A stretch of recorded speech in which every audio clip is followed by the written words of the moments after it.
ఎప్పుడు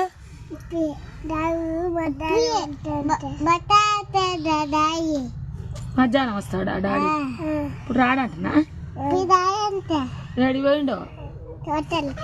అయ్యమ్మ ఇంటికి పోరా? అయ్యమ్మ ఇంటికి పోరా? అయ్యమ్మ ఇంటికి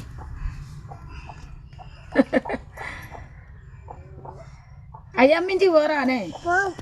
అమ్మమ్మ ఇంటికే పోతారా? ఎప్పుడు పోతారు? ఇలా పోతురా? ఎందుకు? అయ్యమ్మకి ఇల్లు లేదా? అయ్యమ్మకి ఇల్లే లేమంటే చిత్త కొడితే ఎగరకు ఎగరకు ఎగరకు ఎగరదు.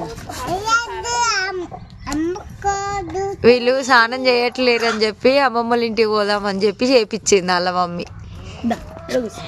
ఒక్క కాడ కూర్చో, ఒక్క కాడ.